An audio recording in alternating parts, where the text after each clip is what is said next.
What is up, everyone? And we're back here with another episode of The Fantasy Football Addicts. I'm your host, Dawson, joined by Nick and Wyatt, as usual.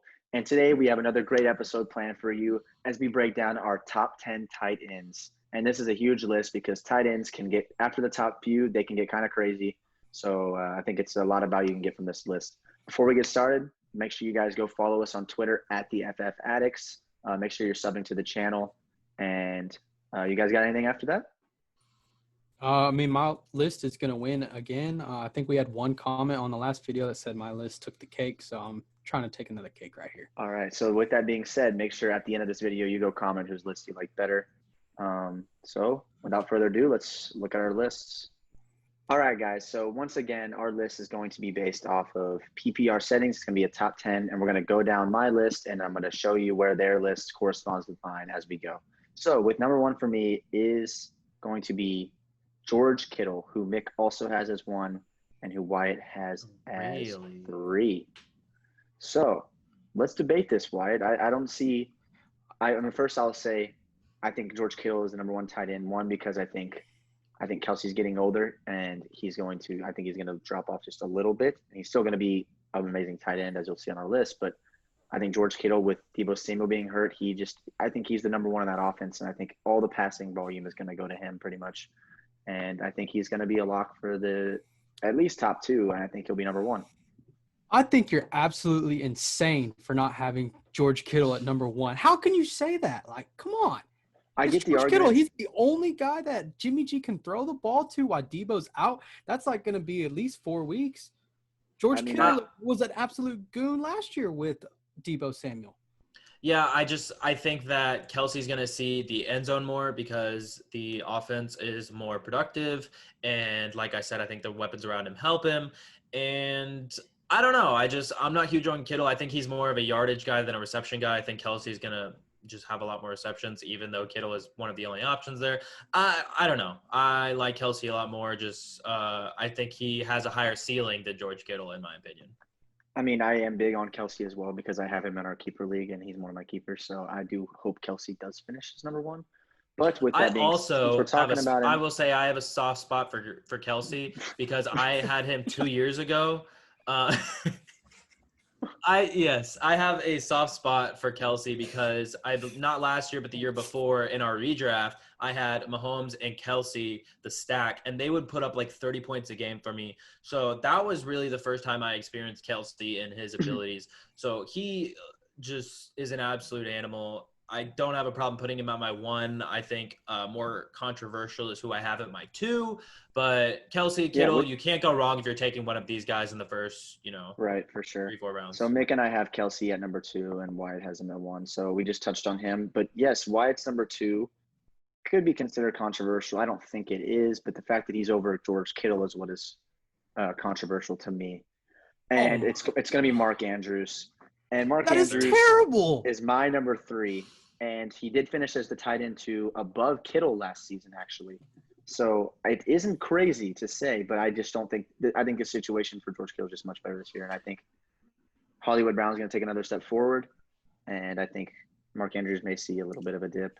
I agree with you that Hollywood Brown is taking a step forward. I actually just traded for him today from Mick. So I definitely think he's going to have a good year. But I think his – progression leads to a regression for Willie Snead. I don't think it affects Mark Andrews at all. I like Mark Andrews. I think obviously there is going to be some touchdown regression, and I think that's what everyone's talking about. But Lamar, I think, is a dedicated talent who takes all the criticism that he gets for being a running back playing quarterback, and I think he's really going to work and improve his passing game. And I think they're going to kind of incorporate that so it kind of reduces the risk of him getting hurt and how often he has to run. He's still going to do it a ton. He's still going to break rushing records, still going to make NFL defenses look stupid. But I think Mark Andrews is going to see more work down the field than in just the red zone this year. And yes, there will be a little touchdown regression, but I think the amount of work he's going to get going down the field is going to be extremely valuable. And I like him getting the ball more than I like Kittle getting the ball. See, I just think it's absolutely crazy that you can say Mark Andrews is better than George Kittle going into this year because Jimmy G, you don't like him as a passer. Lamar Jackson is not a passer, bro. Come on. Lamar Jackson is a good passing quarterback. I think he's a better passing quarterback than Jimmy Garoppolo. I think if you put Lamar Jackson in Jimmy G's situation in the Super Bowl, Lamar Jackson wins that game. You're on crack, bro. I don't Come disagree. on. You're on crack.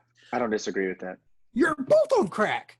I think Lamar Jackson is a better quarterback than Jimmy Garoppolo, but that's just because Jimmy Garoppolo had to learn from Tom Brady. I think losing in the situation that he did in the Super Bowl raises question marks, and I think that leads to an okay season this year. And then I think eventually he's filtered out of the league or ends up playing on a scrub team because he's not – I don't think he's an NFL quarterback. I really don't. I think he learned behind Brady. He learned some tips and tricks. He's an okay passer of the football. He's not great, but I think, he was a little overhyped in New England where it's not hard to find success. I will admit that.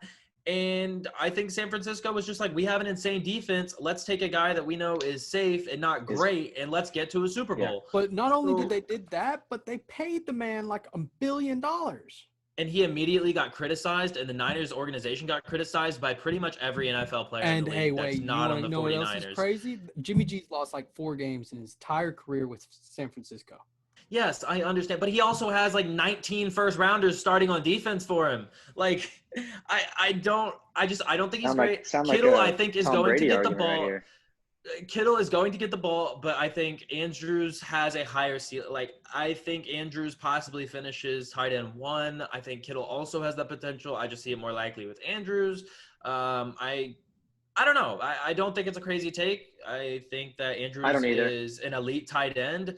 And we're sooner for Andrews, so I just like his situation more than I like Kittle's situation. That's just my opinion. I disagree with the situation, but I do think Mark Andrews could be. It's not out of the realm of possibilities. He did it last year, and I think it's possible. I'm huge on George Kittle this year because of the whole Deebo Samuel thing, and I do think Jimmy Garoppolo is. He did it. He did it last year with Jimmy Garoppolo. He can do it again, I think. So that takes us to number 4, who we're all in agreement with. No matter how much I hate having him here, I have to have number 4 as Zach Ertz, and I just can't stand this. I don't like Zach Ertz this year because I think Dallas Goedert is going to take another step forward, and I think it's just too hard to knock him down. Yeah, he's a good tight end, and I think Carson Wentz is a really good quarterback. So that's why I have him as number 4. But I just don't like it. It doesn't if you feel don't right. like Andrews over Kittle, then you're not going to like the fact that I almost put Zach Ertz over George Kittle on this list. That was where I was drawing the line. I'll tell you why. I think Carson Wentz is an amazing quarterback when he's on the field. I think this year he manages to stay healthy, and I think with some of the draft choices and just in general, I think the offense works out to help Zach Ertz a lot this year. I disagree. They added Jalen Reagor, and I think he's going to take a lot of he's going to command almost 100 targets, I think. I think that helps. If anything, I think you went from absolute bricks on the outside to a lot of attention to Zach Ertz, which means they had to, I think Goddard was just a necessity. But you have to admit a lot of those, he had 135 targets last year, and some of those are going to he's going to lose those targets. He may become a little bit more efficient with them, but I don't think that's going to make up for the fact that he may lose 30 targets this year. I think arguing him against Kittle is tough. That's why I put him below Kittle, 1 slot. I just think Zach Ertz is another guy that has a crazy high ceiling. With his quarterback situation, again, I think quarterback matters a lot for tight ends. So, I don't know. Again, I just don't love Jimmy G. I love Carson Wentz. He's right there. 3 and 4 for me. Very close.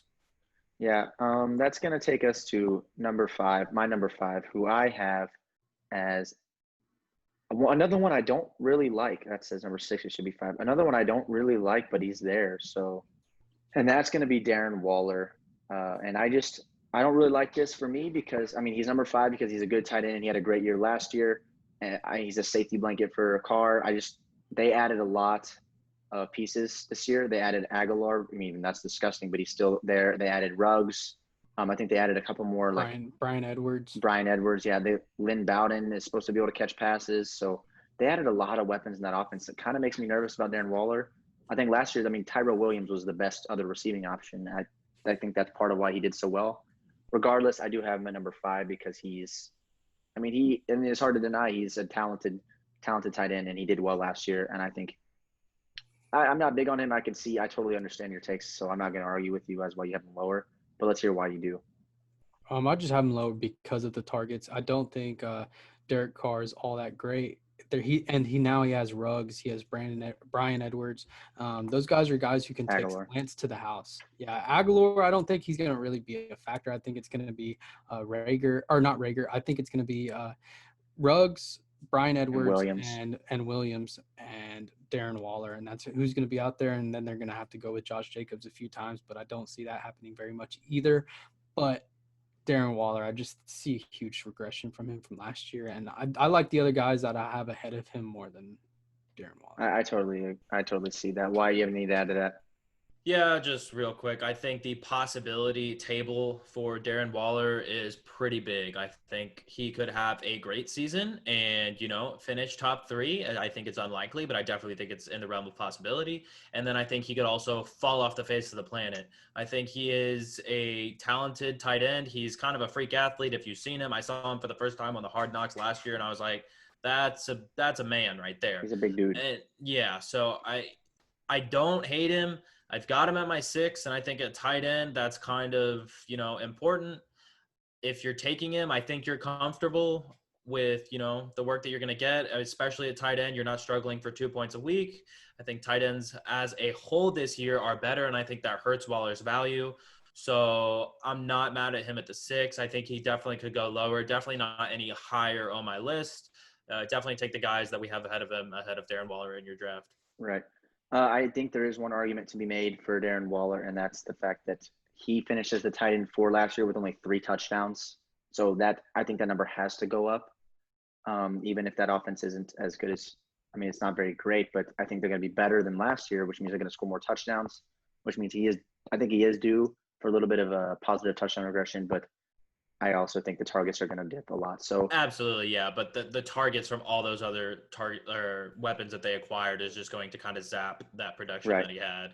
So I think you'll kind of end up in a wash, and he'll end up a fringe top 10 guy, in my opinion. I think he has I think it's just too wide of a range of outcomes for him to predict. That's why I'm staying away from him in pretty much everything, even though he's my number 5. I just don't really like him there. Yeah, he's on my avoid list. Yeah.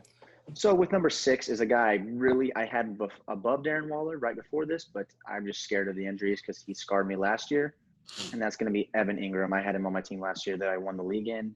I got lucky that I had Mark Andrews on my bench. So Evan Engram everyone knows that everyone says the same thing with Evan Engram. His talent is insane, and he's going to put up huge numbers if he's on the field. It's just, is he going to be on the field for me? And I don't. He's going to play this season with he had the Liz Frank surgery. And he's going to have the screw in his foot all year this year. So that is going to be – I think that's going to be uncomfortable for him to play with, and it's going to be annoying. How you cut and stuff like that with football, it's probably even worse. Cutting and stuff is going to be difficult for him. I don't know if he's going to play all 16 games, and I'm worried about that. Like Wyatt said, I think in the first video, you can't build your team thinking about injuries. You can look at past injury history is what Wyatt said, and I don't think Evan Ingram's ever played 16 games. Yeah, that's fine, but he's only played, 3 or 4 years in the league?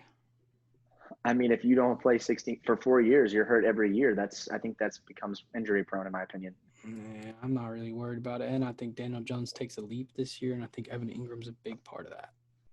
Yeah, so my prediction for this New York Giants offense is a really big progression. I think they see a huge boost in production this year.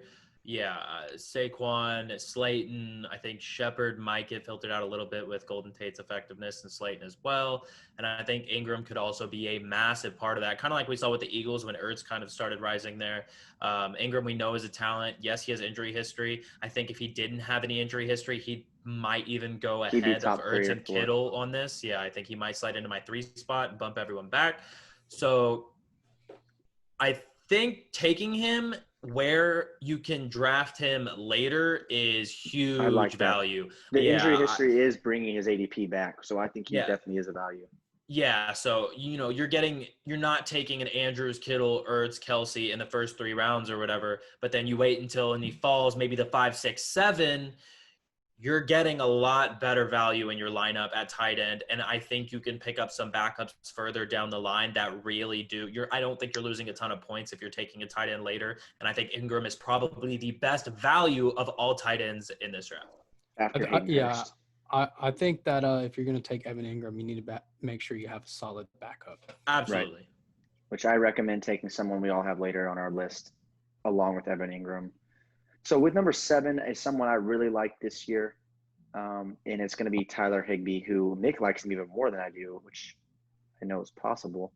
I love Tyler Higbee this year, and I think that last year he only really played a lot of like the majority of the snaps after Gerald Everett got hurt, and it was the last like 6 games of the season, and he popped off. He was like the number 1 tight end all 6 weeks, something like that. He finished as the number 9 tight end last year, only playing the majority of the games for like 6 of the games. It was incredible down the stretch. And I am worried a little bit about Gerald Everett being healthy, but I think that Higbee kind of solidified himself as the number 1 tight end in that offense. What do you guys think? For me, Higbee, he had the last 4 games that he had played, he had over 100 yards each of those games, and there's only been 3 tight ends to do that in the last like 5 years. I saw that stat on Twitter somewhere today. I think that's absolutely nuts. I think with them losing Brandon Cooks, there's more targets to go around.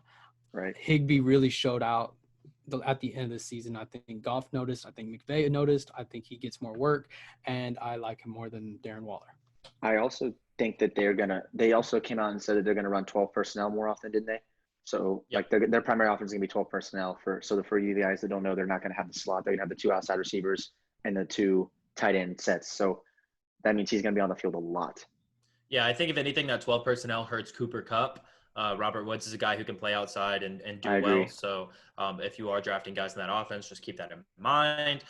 Tyler Higbee, I think I'm not as high as I could be, but here's why. I think down the stretch was when Everett got hurt and when Higbee popped off, but they also were playing basically irrelevant games in the NFL, and that's the fact that they were basically out of playoff contention. So I do think that has something to do with it. I think Goff just kind of found a groove there with Higbee, and they kind of rolled with it, and they were just having fun towards the end of the season. I do think Higbee, with that performance, solidified himself as the number 1 in this offense.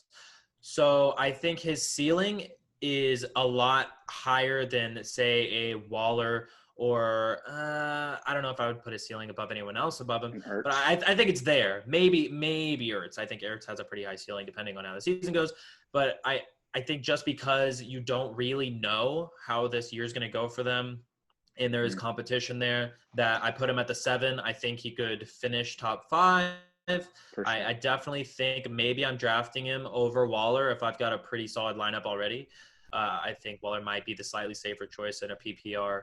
But I definitely think Higbee can have a huge year, and I think he's one of those question marks, and you don't love question marks. But I think, like I said, there's so many good tight ends or relevant tight ends that you can take later. I don't mind taking Higbee just for the upside. He's one of the guys you can get later. I think I waited till like the 10th round in our one-man dynasty to get my tight end, and he was my tight end. So, and now I traded for him and I have him and Woods on my team in that league. So yeah, you can get Higbee around 10, and then Fant, like towards the end of your draft, and you've got 2 solid tight ends. So that's going to take us to number 8 for me, who they don't have on their list at all, and it's Austin Hooper for me. And I think the reason I'm in on Austin, I'm not really fully in on Austin Hooper. I do have my question marks. I think I'm in on Austin Hooper this year because I'm in on Baker Mayfield taking a big step forward. I think Kareem Hunt being there for the whole year opens up the offense big time, and I think getting rid of Freddie Kitchens is a big deal. And I think that offense is going to be much better as a whole. And I think Austin Hooper is going to be kind of Baker's security blanket as a big tight end. We saw what he did in Atlanta. He was an animal over there. And I do know there are question marks. So Wyatt, tell me why you don't have – Wyatt or Mick, tell me why you guys don't have him on your list at all. I'll go ahead and go first. I'm genuinely surprised you have Austin Hooper in your top 10. You are a guy who preaches that you're afraid of other weapons around your guys. Austin Hooper is surrounded by weapons. They have another tight end there. They had another starting tight end, viable option. And then not only that, Kareem Hunt is a wide receiver this year. He is practicing as a wide receiver and a running back. I don't think he's going to get nearly as many touches as Chubb. So he's a wide receiver. On top of that, you've got OBJ, Jarvis Landry. I think Hooper does find a role in this offense, and I agree that there's a lot of progression to be made in this Browns offense, and I think they're going to have it. Baker's going to have a better year. I just don't see Hooper as a top 10 guy this year. That's just me. I totally understand that take. Nick, do you want to add anything to that real quick? Yeah, I just don't have him because of the OBJ, Jarvis Landry, David Njoku ain't no scrub.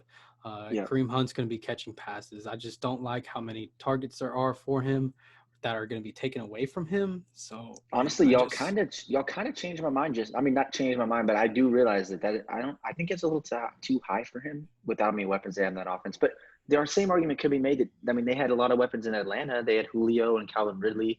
I mean, Sanu was even there for a little bit taking Yeah, but they didn't have a bona fide number 2 tight end who is a that's true. freak I mean, athlete David as well. Njoku is definitely a problem. I do think that Austin I Hooper am a has believer that overall offensive production does help everyone in the offense, obviously. And I think Hooper could finish a top 10 tight end.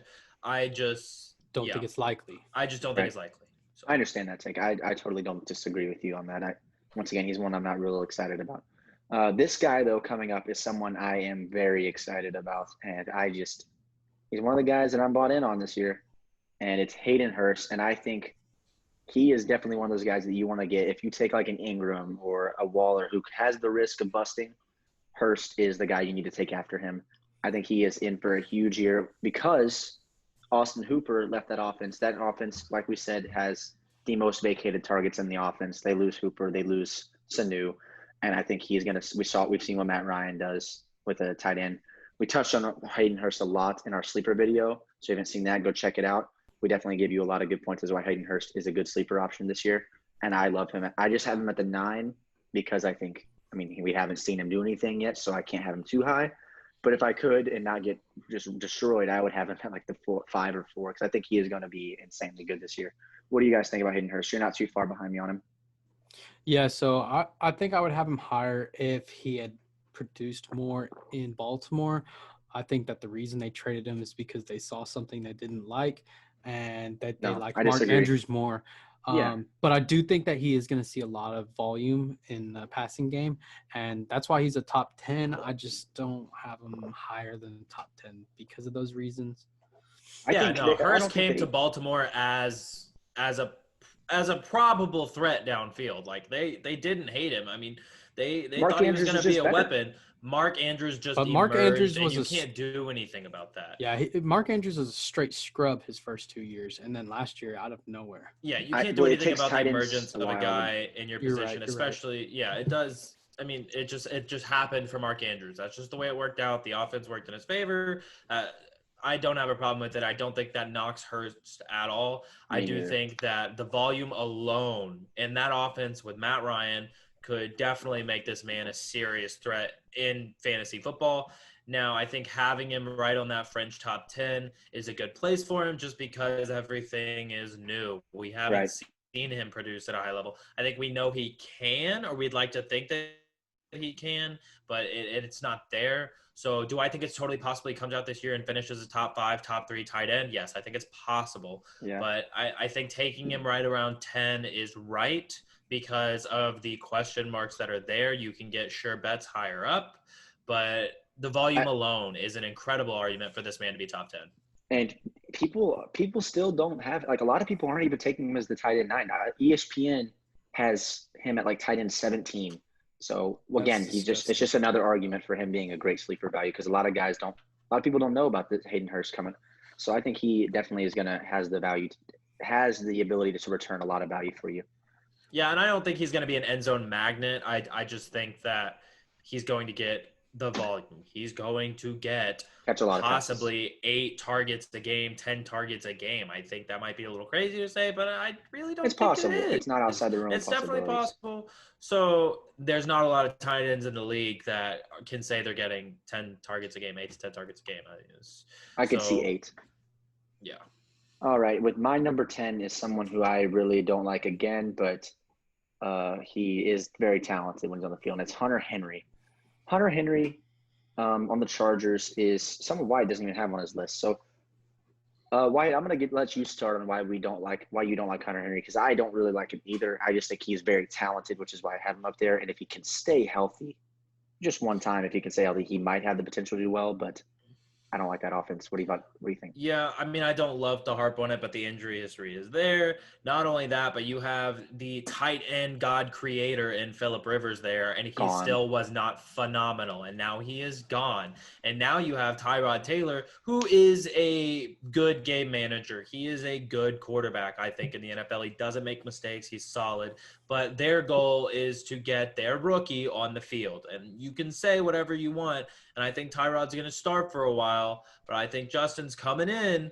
And I think that's when he does, I think that Hunter Henry could either get helped by this or hurt pretty bad, depending on how Herbert wants to pass within this offense. And I think it could be an absolute just terrible scene for the Los Angeles Chargers for a while. And I don't want anything to do with that in my top 10 tight ends. I think that's why I have took him in my top 10 though, is because I think if Justin Herbert comes in, Mick makes this point a lot, that he's going to be like the big security blanket for Justin Herbert, the rookie, the tight end that's going to be not as deep down the field as the outside wide receivers, and is someone he can just kind of find when he's freaking out in the NFL for the first time. Nick, you like Hunter Henry a lot more than we do. Yeah, I do. I think it's just mostly because of the other weapons around him. Like I know Keenan Allen's there and he's a goon, and Austin Eckler, who I think is going to catch a lot of passes, as I've said before. But other than that, I don't see very many other guys being able to steal targets from him. And another thing is Keenan Allen's almost on my do not touch list. And that if he's on my do not touch list, then Tyrod Taylor and Justin Herbert are going to have to throw the ball to somebody else. And I think that guy is Hunter Henry and Austin Eckler. And that's why I like both of those guys. Yeah, if you're not in on Keenan Allen, then I guess you kind of have to be on Hunter Henry, because Mike Williams is up and down. I don't really know if I would. Mm-hmm. But that takes us to Nick's number 9 and Wyatt's number 8. Who Dat Nation, Jared Cook. And I like that y'all have him up here. I don't have him up here just because I think I'm going to make a point real fast before you guys get into why you like him. But he had 43 receptions last year and 9 touchdowns. Guys, that is 1/5 almost. That is more than 1/5 of his catches were touchdowns. That's a 20% touchdown percentage. That is just unrepeatable. And he was hurt for part of the year. I get that, but the reason he finished as tight end 6 was those 9 touchdowns, and that's just not going to be repeatable. That, especially with Emmanuel Sanders coming in there, I don't like him this year as much as I do the other guys ahead of him. I think he's good. He's my tight end 11, so I don't have him super far below you, but I just don't like him in the top 10 for those reasons. Yeah, so I like him a lot just because of Emmanuel Sanders. If you have to cover Emmanuel Sanders and Michael Thomas out on the outside, they're going to have Jared Cook down in the middle. And I think he's going to have a lot more receptions this year. I do think his touchdowns will go down because I think that's just about impossible to do what he did last year. Yeah, that's an insane rate. Yeah, it is. So I just think that his yards will go up, his catches will go up. I think it's because of Emmanuel Sanders. And I don't like saying this, but I think it's a valid point, is Drew Brees is another year older. Another year older means the arm strength is going to start dwindling.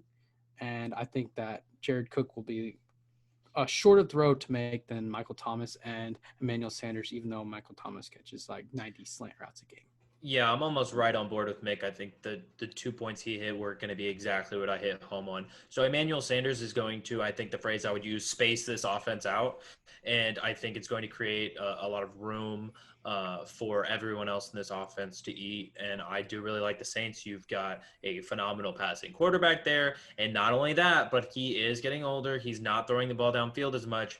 I love it. I think Jared Cook is in a prime position. I think it's almost like free value for Jared Cook, in my opinion, because you have the fortunate, situation where last year he caught, 43 passes for 9 touchdowns or something like that, and he was hurt. So people are like, no way he's going to do that. So, if he catches 43 passes again, he's not catching 9 touchdowns. He's not catching 43 passes. He's catching closer 60 to maybe 80. Yeah, I like 75 as the number on that. So I think that a lot of people are going to shy off of him because of the touchdown regression, but I think that more than makes up for his role that he's going to step up within the offense and how spaced out it's going to be. So I really don't have a problem with taking Cook inside the top 10. I think he offers more sure value than someone like a Hurst, who we don't really know, but we like the potential. So yeah, I don't hate Cook. I think having him at 8 is really close to where he should be. Someone I do hate inside the top 10, and I think everyone in the fantasy football industry should hate in the top 10, is who Wyatt has in the top 10, and that's Rob Gronkowski. And this is just the grossest thing I've ever seen on any fantasy football channel that's ever been created, any YouTube channel that's ever been created. I think this is the grossest take that's ever been filmed on a fantasy football YouTube channel. Yeah, okay. So okay, I'm going to let Wyatt go because I think I would like to hear what Mick has to say first. I'm sure he's going to hit me with some statistics, but we'll see what he's got to say. Okay, so in his last year with New England, with Tom Brady, same quarterback, different city, he averaged 10.25 points per game. He only played 13 games. His weapons around him were not as good as they are today.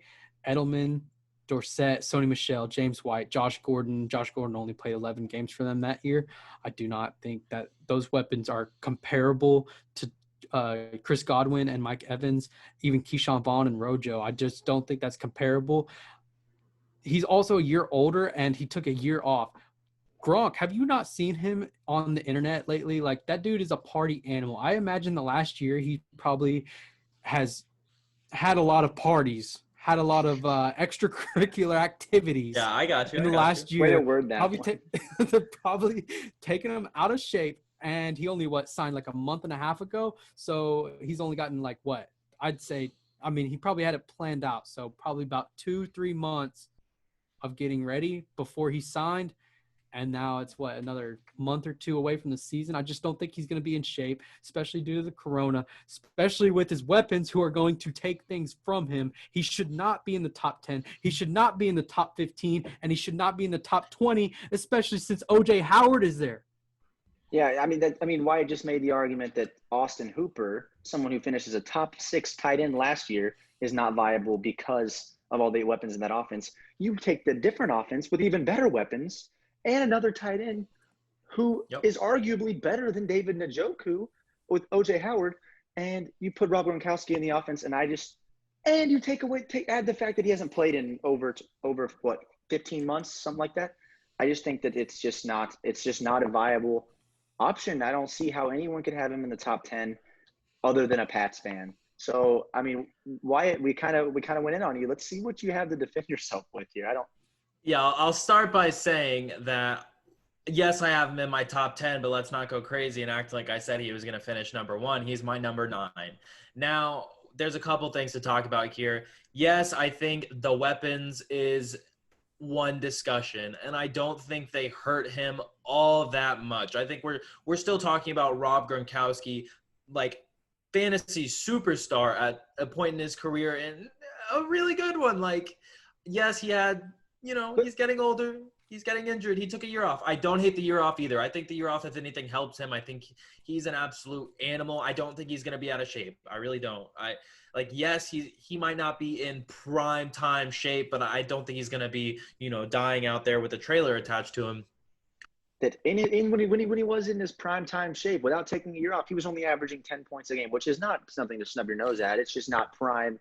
It's not great. Yeah. Amazing. No, I get what you're saying. So he was not great when he was in New England towards the end. Same quarterback, less weapons. I get it. But here's my thing. I think the game plan totally changes for Tom Brady and Rob Gronkowski, and I think there's a reason he brought him to Tampa. That was a conversation they had. He said, hey, I'm bringing you here for a reason. When he was in New England towards the end, I think Gronk was already done. He had already threatened retirement. There was stuff going on behind the scenes, we know, with Brady and Belichick and everything else, and they were going to trade Gronk to the Lions, and he said, I'll retire. I won't do it. So no. So listen. So I think at that point, when you saw this regression and he was not a fantasy superstar anymore, I think he was kind of done. I think he was more there to just block and draw attention, get the double teams. Now, I think him coming to Tampa is a potential fantasy point storm. I think Tom Brady is going to be passing the ball so much this year. He's proving the haters wrong that y'all's argument that it's just Belichick who's a genius and it's the Patriot system that makes him good. No, I think he is the greatest quarterback of all time, and I think he's coming out to prove it this year. I think he's slinging the ball all over the place, and I think Gronk is going to be a part of that because they have the chemistry and because of the COVID stuff. I think Gronk and Brady are on the same page, and I think you're absolutely crazy if you think Brady's going to allow Gronk to step out on the field and not be a relevant part of that offense. I think, yes, he's there for locker room reasons, but I think he's going to be a fantasy viable tight end, and I think his ceiling is what nets him in the top 10 because I think he could go off. Yes, you have O.J. Howard. Yes, you have Chris Godwin. Yes, you have Mike Evans. I'm not afraid of that, though. I think that Gronk could be an absolute animal this year like he has been in the past. I think that Brady has weapons, yes, and he's going to figure out how he likes to use them. It's going to be Mike Evans on some deep plays. Yes, he's going to get some short work, but it's going to be Godwin's going to be his Edelman. He's got the 2 running backs. It's his system, but Gronk fits right in, and it's more of a Chiefs-style offense now with Brady because he's got his setup that he likes, and he's got better weapons, and he wants to air the ball out. That's my opinion. Tom Brady is going to be a passing goon this year. That's why I couldn't believe you took Matthew Stafford over him in the draft when we did the mock draft, because I think Brady is coming out to sling this year, and I think Gronk is going to be on the receiving end of that many times. I think he is going to be, iconic, Brady and Gronk like usual. I think it's possible that, he's okay and he doesn't finish top 10, top 15, but I'm okay with that, taking him at 9, because I think it's possible that they just are on a super connection this year and that Gronk is just an absolute animal. Let me get this straight. I don't hate him at 9. So you're saying, let me just see, you're saying that he will finish better because of the COVID stuff, they already have that connection, that chemistry. And Mike Evans and Chris Godwin may not have that chemistry because of all this stuff, right? With Brady. So that's Brady's one of my Gronk. points. I'm not saying they're not going to be factors. I think they're going to be huge, and he's throwing a ton of touchdowns to all of them. But I think that definitely does factor in. And I know you can argue that Gronk wasn't there or whatever, and they've had like time off too or whatever. But no, it's Gronk and Brady. I think it's going to stay Gronk and Brady. Gronk's going to be feeling fresh. He's going to be happy to be there playing in the NFL again. And Brady's going to be slinging it. Why is Gronk not going to want to catch passes? I love it. It's definitely a bold take, and I mean that's why it's thing is he brings out them bold takes, and I think he does have a point. It's not impossible. I just can't put my name on something like that. I can't put that. I just disagree, and I think Mike does too, and that's okay. I just think there's no way that he finishes as a top 10 tight end because of that offense, and I don't think Brady has it enough in the tank to feed that many explosive weapons like Evans and Godwin and Gronk. And it's possible, but I don't think it'll happen. All right. So that's going to do it for our top 10 tight ends list. As you can see, we have a few steaming takes in there, but I do think that all around they're both good lists. We want to hear what you guys think though. So after this, go down and comment in the comment section below whose list is better. I definitely think it's mine, but I think you're all wrong. I think Gronk in the top 10 should disqualify Wyatt's list. I think Shibley changed his mind in Austin Hooper in the middle of the video. So my list wins because I stand my ground. All right. Well, that's up for you guys to decide. You guys go leave it down in the comment section below. That's been our top 10 tight ends. We really hope you enjoyed. If you did enjoy, give it a like, give us a subscribe, go follow us on Twitter at the FF Addicts. And we thank you all so much for watching. That's going to do it for today's video. Keep your eye out for more videos in the future. Draft Clyde.